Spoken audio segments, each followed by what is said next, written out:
យហើយនេះបងងាយអូននៅទីណាឬស្រស់ជីវ៉ាភ្លេចសន្យានឹងរៀមរាហើយអូនបានសន្យាចូលឆ្នាំថ្មីមកជួបត្រានត្រើយឬក៏ឆក់បាត់ហើយអមីបងងាយឬវងវែងស្រុក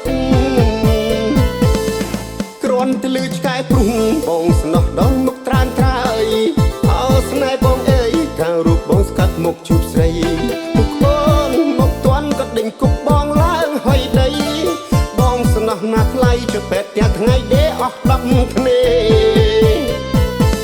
គេរំផ្អើលពីងភូមិផៅភងភងកោរត់ជន់ធុងឆ្កែលោតជាប់ទ្រុងឆ្មាក្នុងវងស្រែកយំម៉ែវម៉ែវមនរងញៀវចំអងខ្វះសាច់ខ្លាំងទីរត់លឿនស្លែវ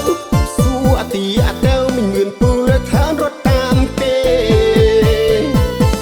ចង់សុំលោកតាអាចារ្យប្រកាសប្រាប់ថាឆ្នាំនេះបាត់អូនជួយប្រកាសប្រាប់ផងថារូបអូនវងពេងចោលស្នេហ៍ឆ្នាំមុនបងភ្នំអូនក្រោមលុបជ្រៃរៃយំរ៉ែរ៉ែបងស្នោះម្លេះទេមិនគូមៀងមេទៅបាត់មិនប្រាប់អើយចាំទៅអីអាម្លាញ់អើយកំមុំស្អាតស្អាតច្រើនណាស់រងមួយទៀតទៅ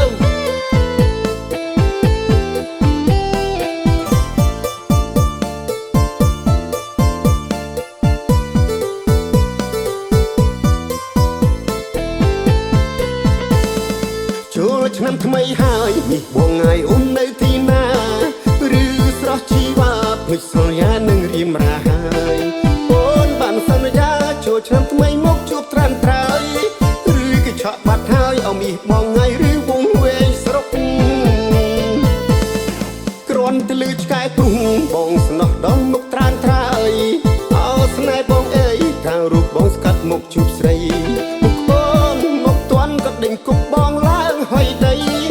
បងស្នោះណាស់ថ្លៃជួយពេទ្យទាំងថ្ងៃដេអស់10គ្នាគេរំផ្អើលពីងភូមិផៅភងភងកោរត់ជន់ធុងឆ្កែលោតជាប់ទ្រុងឆ្មាក្នុងវងស្រែកយំម៉ែវម៉ែវមនរងញៀវចំអងខ្វះសាច់ខ្លាំងទីរត់លឿនស្លែវសួរអទីអតើមិនងឿនពូលើឋានរត់តាមគេ